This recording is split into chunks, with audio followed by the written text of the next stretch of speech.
الحمد للہ رب العالمین والصلاة والسلام علی خاتم النبیین اما بعد فاعوذ باللہ من الشیطان الرجیم بسم اللہ الرحمن الرحیم۔ شان رفاعی دعائے عطار۔ یا اللہ پاک، جو کوئی 17 صفحات کا رسالہ شان رفاعی پڑھ یا سن لے، اس کو امام احمد کبیر رفاعی رحمت اللہ علیہ کا فیضان نصیب فرما اور اسے بے حساب بخش دے، آمین بجاہ نبی الامین صلی اللہ علیہ وآلہ وسلم۔ درود شریف کی فضیلت۔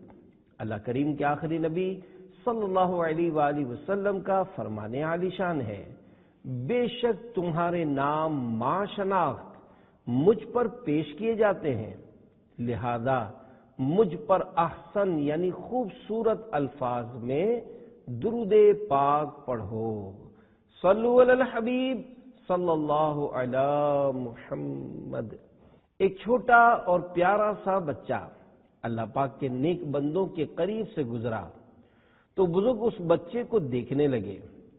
ان میں سے ایک نے کلمہ طیبہ لا الہ الا اللہ محمد رسول اللہ پڑھا اور کہنے لگے، وہ بابرکت درخت ظاہر ہو چکا ہے۔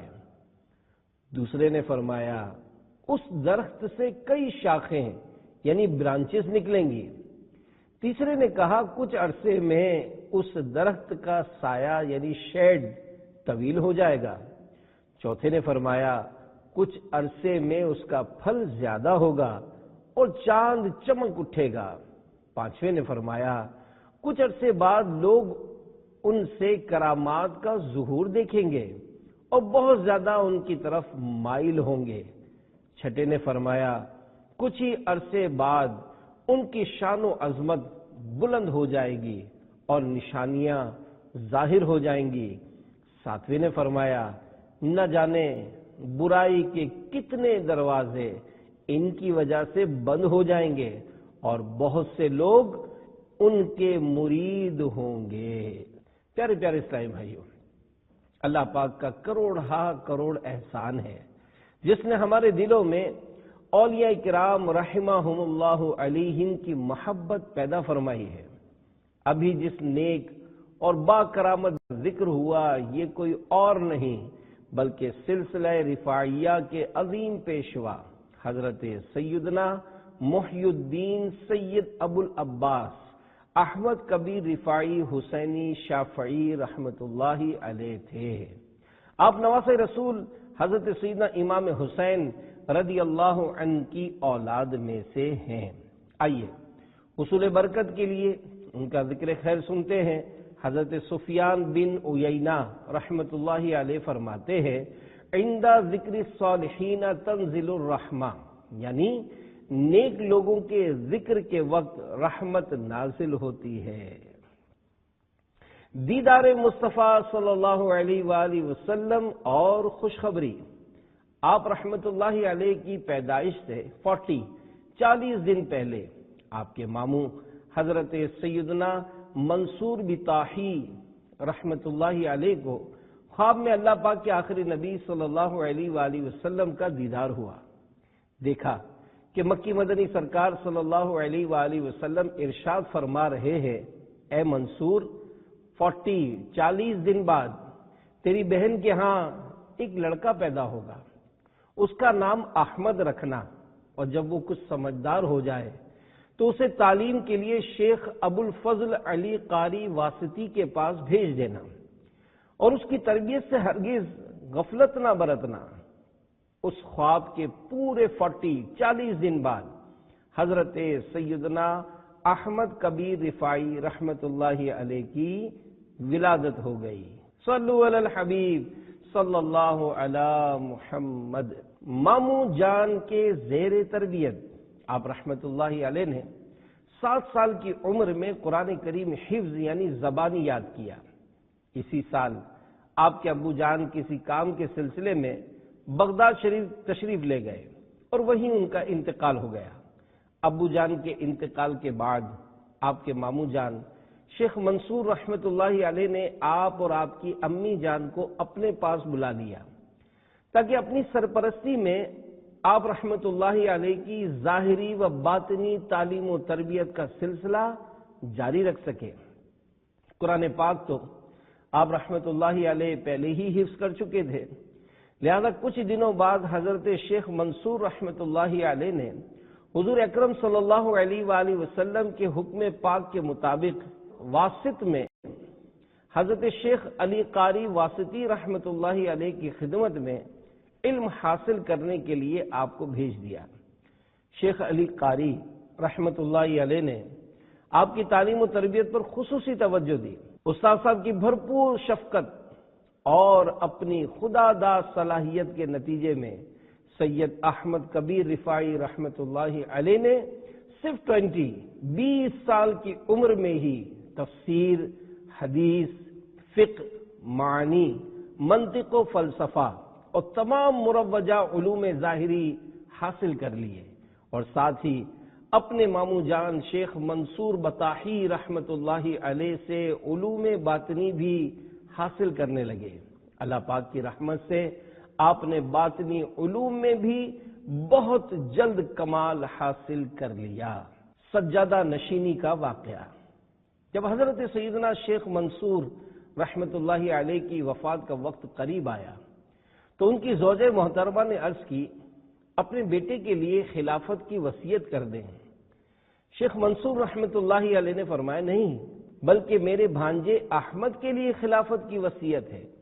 زوجہ محترمہ نے جب اصرار کیا تو آپ نے اپنے بیٹے اور بھانجے امام رفاعی رحمت اللہ علیہ کو بلوایا اور دونوں سے فرمایا میرے پاس کھجور کے پتے لاؤ۔ بیٹا تو بہت سے پتے کاٹ کر لے آیا، مگر سیدنا امام رفاعی رحمت اللہ علیہ کوئی پتا نہ لائے۔ وجہ پوچھی تو حکمت سے بھرپور جواب دیتے ہوئے عرض کی میں نے سب کو اللہ کی تسبیح کرتے ہوئے پایا، اسی لیے کسی پتے کو نہیں کاٹا۔ جواب سن کر شیخ منصور رحمت اللہ علیہ نے اپنی زوجہ محترمہ کی طرف مسکرا کر دیکھا اور فرمایا میں نے بھی کئی مرتبہ یہی دعا کی تھی کہ میرا خلیفہ میرا بیٹا ہو، مگر مجھ سے ہر مرتبہ یہی فرمایا گیا کہ تمہارا خلیفہ تمہارا بھانجا ہے۔ لہذا 28 سال کی عمر میں سید احمد کبیر رفاعی رحمت اللہ علیہ کو ماموں جان کی طرف سے خلافت عطا ہوئی، اور اسی سال شیخ منصور رحمت اللہ علیہ کا انتقال ہو گیا۔ اللہ رب العزت کی ان پر رحمت ہو اور ان کے صدقے ہماری بے حساب مغفرت ہو، آمین بجاہ نبی الامین صلی اللہ علیہ وآلہ وسلم۔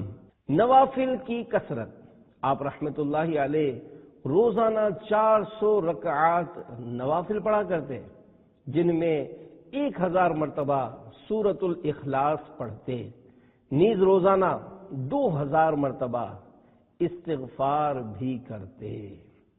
عبادت میں گزرے میری زندگانی، کرم ہو کرم یا خدا یا الہی، صلو علی الحبیب صلی اللہ علی محمد۔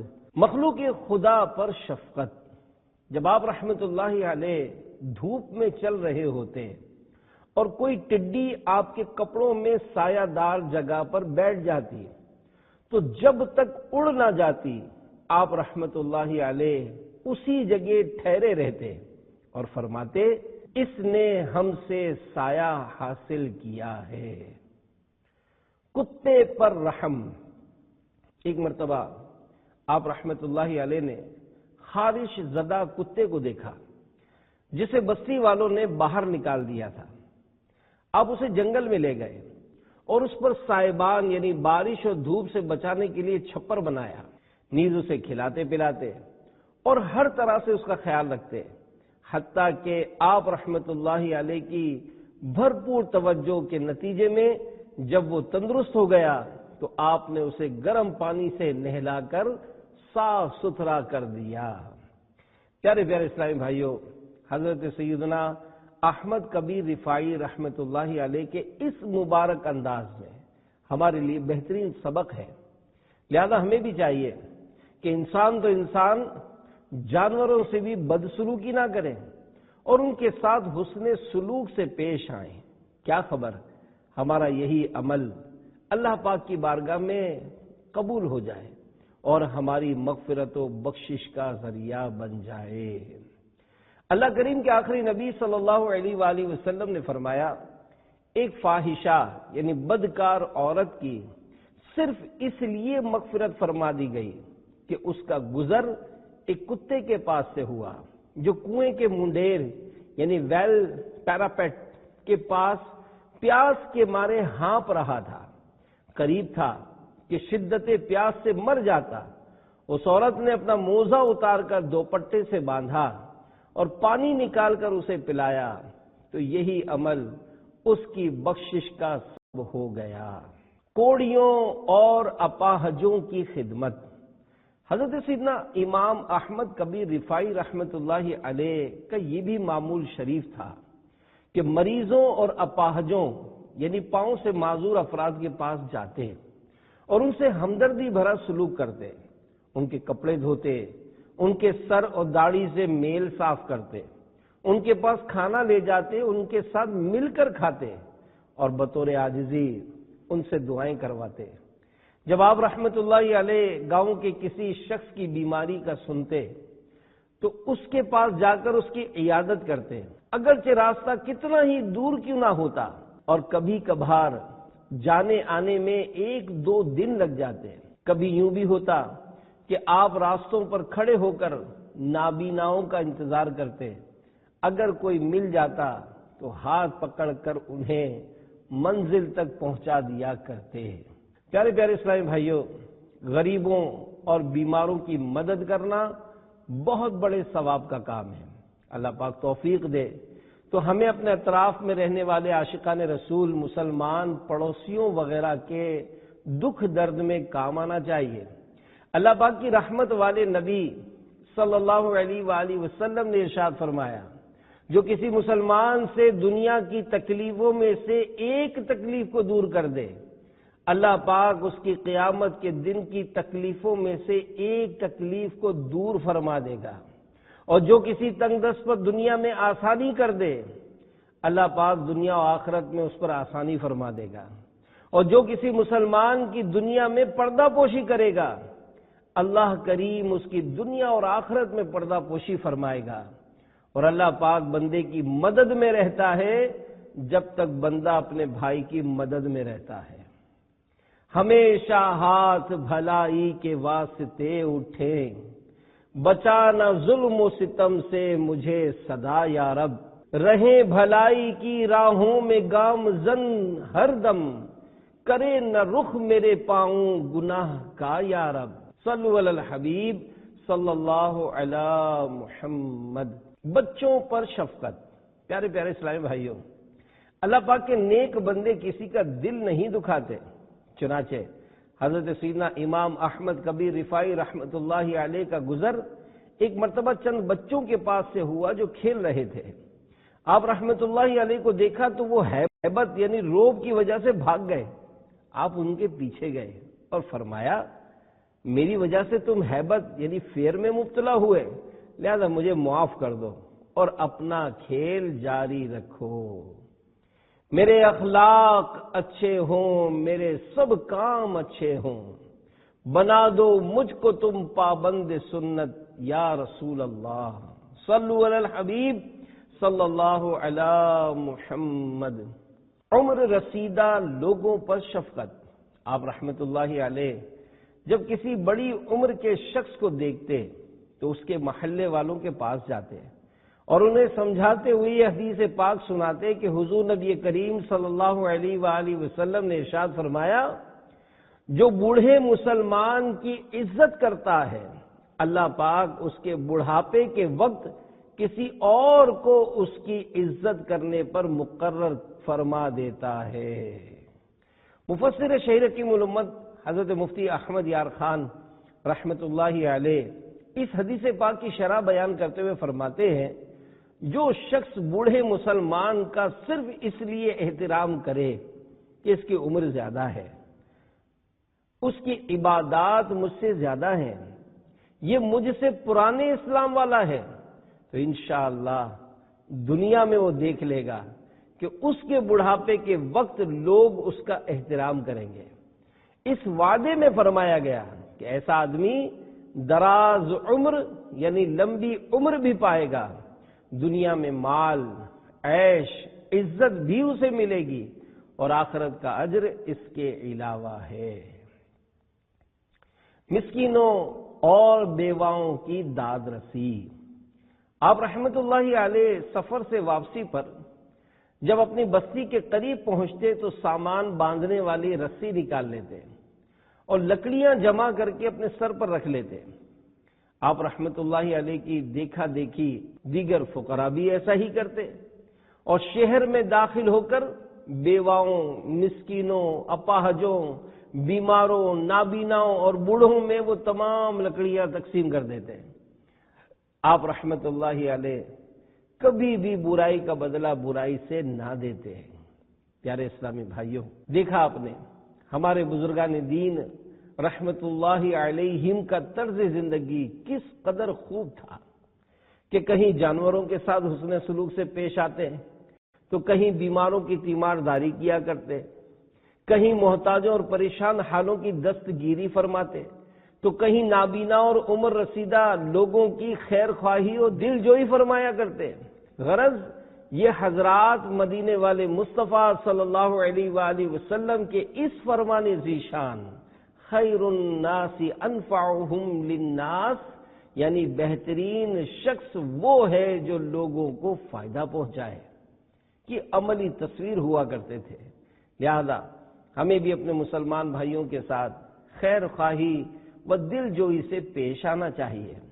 شیخ طریقت امیر اہل سنت بانی دعوت اسلامی حضرت علامہ مولانا ابو بلال محمد الیاس عطار قادری دامت برکاتہم العالیہ خیر خواہی اور دل جوئی کے متعلق ارشاد فرماتے ہیں، مسلمانوں کی دل جوئی کی اہمیت بہت زیادہ ہے۔ چنانچہ حدیث پاک میں ہے، فرائض کے بعد سب اعمال میں اللہ کو زیادہ پیارا مسلمان کا دل خوش کرنا ہے۔ واقعی اگر اس گئے گزرے دور میں ہم سب ایک دوسرے کی غم خواری و غم گساری میں لگ جائیں تو آنن فانن دنیا کا نقشہ ہی بدل کر رہ جائے، لیکن اب تو بھائی بھائی کے ساتھ ٹکرا رہا ہے۔ آج مسلمان کی عزت و آبرو اور اس کے جان و مال مسلمان ہی کے ہاتھوں پامال ہوتے نظر آ رہے ہیں۔ اللہ پاک ہمیں نفرتیں مٹانے اور محبتیں بڑھانے کی توفیق عطا فرمائے۔ مسلمان کے خون کا پیاسا ہوا وقت آیا عجب یا الہی، سبھی ایک ہو جائیں ایمان والے، پے شاہ علی نصب یا الہی، صلو علی الحبیب صلی اللہ علی محمد۔ مجھے میرا عیب بتاؤ۔ ایک دن حضرت سید احمد کبیر رفاعی رحمت اللہ علیہ نے بطور عاجزی اپنے مریدوں سے فرمایا، تم لوگوں نے میرے اندر کوئی خامی دیکھی ہو تو مجھے بتا دو۔ ایک مرید نے کھڑے ہو کر عرض کی، یا سیدی، آپ میں ایک بہت بڑا عیب ہے۔ آپ رحمت اللہ علیہ نے پوچھا، اے میرے بھائی کون سا عیب؟ اس نے بھی عاجزی پر مبنی جواب دیتے ہوئے عرض کی، ہمارے جیسے برے لوگوں کو اپنی صحبت سے نوازے رکھنا۔ یہ سن کر سب مرید رونے لگے، ساتھ ہی ساتھ آپ رحمت اللہ علیہ کی آنکھیں بھی اشک بار ہو گئیں اور فرمانے لگے، میں تمہارا خادم ہوں، میں تم سب لوگوں سے کم تر ہوں۔ پیارے پیارے اسلامی بھائیوں، دیکھا آپ نے امام احمد کبیر رفاعی رحمت اللہ علیہ ولایت کے عظیم مرتبے پر فائز ہونے کے باوجود کس قدر عاجزی و انکساری فرماتے ہیں۔ یقیناً آپ رحمت اللہ علیہ کی سیرت مبارکہ میں ہمارے لیے بے شمار مدنی پھول ہیں، مگر یہ بھی یاد رکھیے کہ عاجزی صرف اللہ پاک کی رضا کی خاطر ہونی چاہیے، کیونکہ یہی عاجزی عظیم ثواب اور ترقی درجات کا باعث بن سکتی ہے۔ اگر کوئی شخص ریاکاری کے لیے عاجزی کرتا ہے تو ایسی عاجزی وبال جان بھی بن سکتی ہے۔ امیر اہل سنت حضرت علامہ مولانا ابو بلال محمد الیاس ستار قادری دامت برکاتہم العالیہ جھوٹی عاجزی سے بچنے کی ترغیب دیتے ہوئے نیک عمل نمبر 42 میں فرماتے ہیں، آج آپ نے عاجزی کے ایسے الفاظ جن کی تائید دل نہ کرے بول کر نفاق اور ریاکاری کا ارتکاب تو نہیں کیا؟ مثلا اس طرح کہنا کہ میں حقیر ہوں، کمینہ ہوں وغیرہ، جبکہ دل میں خود کو حقیر نہ سمجھتا ہو۔ فرمان غوث اعظم پر گردن جھکا لی بہجت الاسرار میں ہے کہ قطب ربانی شہباز لامکانی محی الدین حضرت سید عبد القادر جیلانی رحمت اللہ علیہ نے جس وقت قدمی ہذہ علی رقبۃ کل ولی اللہ، یعنی میرا یہ قدم ہر ولی کی گردن پر ہے، فرمایا تو حضرت سید احمد کبیر رفاعی رحمت اللہ علیہ نے اپنی گردن جھکا کر عرض کی، علی رقبتی، میری گردن پر بھی آپ کا قدم ہے۔ حاضرین نے عرض کی، حضور آپ یہ کیا فرما رہے ہیں؟ تو آپ نے ارشاد فرمایا، اس وقت بغداد میں حضرت شیخ عبد القادر جیلانی رحمت اللہ علیہ نے قدمی ہذہ علی رقبۃ کل ولی اللہ کا اعلان فرمایا ہے اور میں نے گردن جھکا کر تعمیل ارشاد کی ہے۔ اعلی حضرت امام اہل سنت مولانا شاہ امام احمد رضا خان رحمت اللہ علیہ فتاوی رضویہ جلد 28 صفحہ 388 پر حضرت خضر موصلی رحمت اللہ علیہ کا واقعہ نقل کرتے ہیں۔ وہ فرماتے ہیں کہ ایک روز میں حضرت سرکار غوثیت رحمت اللہ علیہ کے حضور حاضر تھا۔ میرے دل میں خطرہ آیا کہ شیخ احمد رفاعی رحمت اللہ علیہ کی زیارت کروں۔ حضور نے فرمایا، کیا شیخ احمد کو دیکھنا چاہتے ہو؟ میں نے عرض کی ہاں۔ تو حضور غوث اعظم رحمت اللہ علیہ نے تھوڑی دیر سر مبارک جھکایا، پھر مجھ سے فرمایا، اے خضر، لو یہ ہے شیخ احمد۔ اب جو میں نے دیکھا تو اپنے آپ کو حضرت احمد رفاعی رحمت اللہ علیہ کے پہلو میں پایا اور میں نے ان کو دیکھا کہ روبدار شخص ہیں۔ میں کھڑا ہوا اور انہیں سلام کیا۔ اس پر حضرت رفاعی رحمت اللہ علیہ نے مجھ سے فرمایا، اے خضر، وہ جو شیخ عبد القادر کو دیکھے جو تمام اولیاء کے سردار ہیں، وہ میرے دیکھنے کی تمنا کیوں کرتا ہے؟ میں تو انہی کی رعیت یعنی ماتحتوں میں سے ہوں۔ یہ فرما کر میری نظر سے غائب ہو گئے۔ پھر حضور سرکار غوثیت رحمت اللہ علیہ کے وصال اقدس کے بعد بغداد شریف سے حضرت سیدی احمد رفاعی رحمت اللہ علیہ کی زیارت کو ام عبیدہ گیا۔ انہیں دیکھا تو وہی شیخ تھے جن کو میں نے اس دن حضرت شیخ عبد القادر رحمت اللہ علیہ کے پہلو میں دیکھا تھا۔ اس وقت کے دیکھنے نے کوئی اور زیادہ ان کی شناخت مجھے نہ دی۔ حضرت احمد کبیر رفاعی رحمت اللہ علیہ نے فرمایا، اے خضر، کیا پہلی زیارت تمہیں کافی نہ تھی؟ امام رفاعی اور اولیاء امت۔ امام رفاعی رحمت اللہ علیہ کی عظمت و رفعت اور قدر و منزلت کے بیان میں بہت بڑے بڑے اولیاء اور بزرگان دین رحمت اللہ علیہم کے ملفوظات ملتے ہیں۔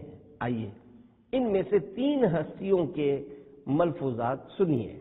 نمبر 1، کسی نے حضور غوث اعظم شیخ عبد القادر جیلانی رحمت اللہ علیہ کی بارگاہ میں امام رفاعی رحمت اللہ علیہ کے متعلق پوچھا تو ارشاد فرمایا، ان کا اخلاق سرتا پا شریعت اور قرآن و سنت کے عین مطابق ہے اور ان کا دل اللہ رب العزت کے ساتھ مشغول ہے۔ انہوں نے سب کچھ چھوڑ کر سب کچھ پا لیا، یعنی رضا الہی کی خاطر کائنات کو چھوڑا تو رب کو پا لیا، اور جب رب مل گیا تو سب کچھ مل گیا۔ نمبر 2، ولی کبیر حضرت سیدنا ابراہیم حوازنی رحمت اللہ علیہ فرماتے ہیں، میں سید احمد کبیر رحمت اللہ علیہ کی کیا تعریف کر سکتا ہوں؟ ان کے جسم کا ہر بال ایک آنکھ بن چکا ہے جس کے ذریعے وہ دائیں بائیں مشرق و مغرب ہر سمت میں دیکھتے ہیں۔ نمبر 3، اعلی حضرت امام اہل سنت رحمت اللہ علیہ فرماتے ہیں آپ کا شمار اقطاب اربعہ سے ہے، یعنی ان 4 میں جو تمام اقطاب میں اعلی و ممتاز گنے جاتے ہیں۔ اول حضور پر نور سیدنا غوث العظم رحمت اللہ علیہ، دوم سید احمد رفاعی، سوم حضرت سید احمد کبیر بدوی، چہارم حضرت سید ابراہیم دسوقی رحمت اللہ علیہم۔ دنیا میں جنتی محل کی ضمانت۔ ایک مرتبہ حضرت سیدنا امام احمد کبیر رفاعی رحمت اللہ علیہ اپنے مرید خاص حضرت سیدنا جمال الدین رحمت اللہ علیہ کی خواہش پر ان کے لیے ایک باغ کی خریداری کے لیے گئے، تو باغ کے مالک شیخ اسماعیل نے کہا کہ اگر اس باغ کے بدلے مجھے میری منہ مانگی چیز نہ ملی تو میں ہرگز نہ بیچوں گا۔ آپ رحمت اللہ علیہ نے فرمایا، اے اسماعیل مجھے بتاؤ اس کی کیا قیمت چاہتے ہو؟ اس نے کہا، یا سیدی میں جنتی محل کے بدلے ہی یہ باغ آپ کو دے سکتا ہوں۔ آپ نے فرمایا، میں بھلا کون ہوتا ہوں جو مجھ سے جنتی محل مانگ رہے ہو؟ مجھ سے دنیا کی جو چیز چاہو مانگ لو۔ اس نے کہا، مجھے دنیا کی کوئی چیز نہیں چاہیے۔ آپ رحمت اللہ علیہ نے اپنا سر جھکایا، چہرے کی رنگت تبدیل ہو کر پیلی پڑ گئی۔ تھوڑی دیر بعد سر اٹھایا تو پیلاہٹ سرخی میں تبدیل ہو گئی۔ پھر فرمایا، اسماعیل جو تم نے مانگا تھا میں نے اس کے بدلے یہ باغ خرید لیا ہے۔ اس نے عرض کی، یا سیدی یہ بات مجھے لکھ کر عطا فرما دیں۔ آپ رحمت اللہ علیہ نے ایک کاغذ پر بسم اللہ شریف لکھنے کے بعد یہ عبارت تحریر فرما دی، یہ وہ محل ہے جسے اسماعیل بن عبد المنعم نے فقیر حقیر بندے احمد بن ابو حسن رفاعی سے خریدا ہے، جس کے ضامن حضرت علی رضی اللہ عنہ ہیں۔ اس کا حدود اربعہ یعنی باؤنڈری یہ ہے کہ ایک طرف جنت عدن ہے تو دوسری طرف جنت ماوا ہے، تیسری جانب جنت خلد اور چوتھی جانب جنت فردوس ہے۔ وہاں کی سب حوریں و غلماں، قالین، ساز و سامان، نہریں اور سب درخت اس سودے میں شامل ہیں۔ یہ محل اسماعیل کے دنیاوی باغ کے بدلے میں ہے۔ اللہ پاک اس بات کا شاہد و کفیل ہے۔ پھر آپ نے وہ کاغذ تہہ کر کے شیخ اسماعیل کے حوالے کر دیا۔ وہ تحریر لے کر اپنے بچوں کے پاس آئے اور فرمایا، میں یہ باغ سیدی احمد کو بیچ چکا ہوں۔ بچوں نے کہا، آپ نے کیوں بیچ دیا؟ حالانکہ ہمیں تو اس کی ضرورت تھی۔ تو انہوں نے جنتی محل ملنے کا واقعہ سنایا۔ بچوں نے کہا، ہم اس وقت راضی ہوں گے جب اس محل میں ہماری بھی شرکت ہو۔ فرمایا، وہ ہم سب کا باغ ہے۔ اس کے بعد وہ باغ حضرت سیدنا جمال الدین رحمت اللہ علیہ کے حوالے کر دیا۔ کچھ مدت کے بعد شیخ اسماعیل رحمت اللہ علیہ کا انتقال ہو گیا۔ چونکہ انہوں نے زندگی ہی میں اپنے بیٹوں کو یہ وصیت کر رکھی تھی کہ یہ تحریر میرے کفن میں رکھ دینا، لہذا اگلے دن صبح ان کی قبر پر لکھا ہوا پایا، قد وجدنا ما وعدنا ربنا حقا، یعنی ہمیں تو مل گیا جو سچا وعدہ ہم سے ہمارے رب نے کیا تھا۔ بہرے بھی کلام سن لیتے۔ حضرت سید احمد کبیر رحمت اللہ علیہ کی عادت مبارکہ تھی کہ بیٹھ کر بیان فرمایا کرتے۔ آپ کی آواز دور والے بھی اسی طرح بآسانی سن لیتے تھے جس طرح قریب والے سنتے، حتیٰ کہ آس پاس کی بستی والے اپنی چھتوں پر بیٹھ کر آپ کا بیان سنتے اور انہیں ایک ایک لفظ صاف سنائی دیتا تھا۔ جب بہرے آپ رحمت اللہ علیہ کی خدمت میں حاضر ہوتے ہیں تو اللہ پاک آپ کی گفتگو سننے کے لیے ان کے کان کھول دیتا، اور مشائخ طریقت حاضر ہوتے تو دوران بیان اپنے دامن پھیلائے رکھتے۔ جب امام رفاعی رحمت اللہ علیہ بیان سے فارغ ہوتے تو یہ حضرات اپنا دامن سینے سے لگا لیتے اور واپس آ کر اپنے مریدوں کے سامنے ہر بات بیان کر دیتے۔ جہنم سے آزادی کا پروانہ۔ ایک مرتبہ حضرت سیدنا امام رفاعی رحمت اللہ علیہ کے دو مرید عبادت و ریاضت کے لیے صحرا میں موجود تھے۔ ان میں سے ایک نے تمنا کی کہ کاش ہم پر جہنم سے آزادی کا پروانہ نازل ہو جائے۔ اتنے میں آسمان سے ایک سفید کاغذ گرا۔ انہوں نے اسے اٹھا کر دیکھا تو بظاہر کوئی عبارت تحریر نہ تھی۔ وہ دونوں اس کاغذ کو پیر و مرشد کے پاس لے گئے مگر واقعے کا پس منظر نہ بتایا۔ آپ رحمت اللہ علیہ نے اس کاغذ کو دیکھا تو سجدے میں گر گئے، پھر سر اٹھا کر فرمایا، اللہ پاک کا شکر ہے کہ اس نے میرے مریدوں کی جہنم سے آزادی کا پروانہ دنیا ہی میں مجھے دکھا دیا۔ آپ رحمت اللہ علیہ سے عرض کی گئی، حضور یہ تو کورا کاغذ ہے۔ فرمایا، دست قدرت سیاہی وغیرہ کا محتاج نہیں، یہ کاغذ نور سے لکھا ہوا ہے۔ ملفوظات احمد کبیر رفاعی رحمت اللہ علیہ۔ نمبر 1، جو اپنے اوپر غیر ضروری باتوں کو لازم کرتا ہے وہ ضروری باتوں کو بھی ضائع کر دیتا ہے۔ نمبر 2، جو شخص یہ خیال کرے کہ اس کے اعمال اسے رب پاک تک پہنچا دیں گے تو اس نے اپنا راستہ کھو دیا۔ اپنے اعمال کی بجائے رحمت الہی پر نظر کرے۔ نمبر 3، اللہ پاک غوث و قطب کو غیبوں پر مطلع فرما دیتا ہے، پس جو بھی درخت اگتا ہے وہ پتا سرسبز ہوتا ہے، وہ سب جان لیتے ہیں۔ نمبر 4، جو اللہ پاک پر توکل کرتا ہے اللہ پاک اس کے دل میں حکمت داخل فرماتا ہے اور ہر مشکل گھڑی میں اسے کافی ہو جاتا ہے۔ نمبر 5، کتنے ہی خوش ہونے والے ایسے ہیں کہ ان کی خوشی ان کے لیے مصیبت بن جاتی ہے، اور کتنے ہی غمگین ایسے ہیں کہ ان کا غم ان کے لیے باعث نجات بن جاتا ہے۔ نمبر 6، افسوس ہے ایسے شخص پر جو دنیا مل جانے پر اس میں مشغول ہو جاتا ہے اور چھن جانے پر حسرت کرتا ہے۔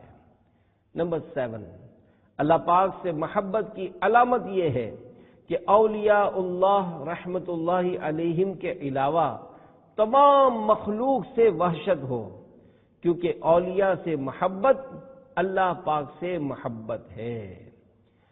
آپ کی اولاد، آپ رحمت اللہ علیہ کثیر العیال بزرگ تھے۔ آپ رحمت اللہ علیہ کے 12 صاحبزادے اور 2 صاحبزادیاں تھیں۔ ان میں سے 4 صاحبزادوں سے آپ کا سلسلہ نسب آگے چلا۔ زندگی کے آخری ایام، آپ کے خادم خاص حضرت یعقوب رحمت اللہ علیہ فرماتے ہیں، وصال سے پہلے سیدی احمد کبیر رفاعی رحمت اللہ علیہ مرض اسہال یعنی پیٹ کے مرض میں مبتلا ہوئے۔ 1 ماہ تک اسی تکلیف میں مبتلا رہے اور 20 دن تک نہ کچھ کھایا نہ پیا۔ نیز زندگی کے آخری لمحات میں آپ رحمت اللہ علیہ پر نہایت رقت طاری تھی۔ اپنا چہرہ اور داڑھی مبارک مٹی پر رگڑتے اور روتے رہتے، لبوں پر یہ دعا جاری تھی، یا اللہ عفو و درگزر فرما، یا اللہ مجھے معاف فرما دے، یا اللہ مجھے اس مخلوق پر آنے والی مصیبتوں کے لیے چھت بنا دے۔ بالآخر 78 سال اس دنیا میں رہ کر مخلوق خدا کی رشد و ہدایت کا کام سر انجام دینے کے بعد بروز جمعرات 22 جمادی الاولیٰ 578 سن ہجری بمطابق 13 سپتمبر 1182 سن عیسوی بوقت ظہر آپ رحمت اللہ علیہ نے اس دنیا سے آخرت کا سفر اختیار کیا۔ آپ رحمت اللہ علیہ کی زبان مبارک سے ادا ہونے والے آخری کلمات یہ تھے: اشہد ان لا الہ الا اللہ واشہد ان محمد رسول اللہ۔ بعد وصال حاجت روائی حضرت شیخ عمر فاروسی رحمت اللہ علیہ فرماتے ہیں، مجھے کئی مرتبہ امام رفاعی رحمت اللہ علیہ کے مزار شریف پر حاضری کی سعادت نصیب ہوئی۔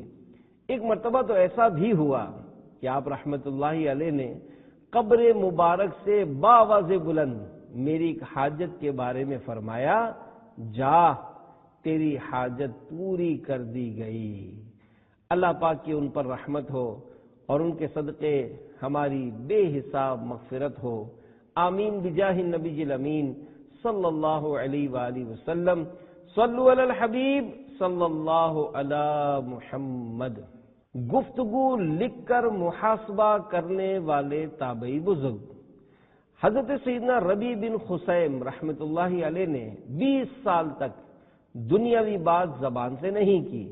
جب صبح ہوتی تو قلم دوات اور کاغذ لے لیتے اور دن بھر جو بولتے اسے لکھ لیتے، اور شام کو اس لکھے ہوئے کے مطابق اپنا محاسبہ فرماتے۔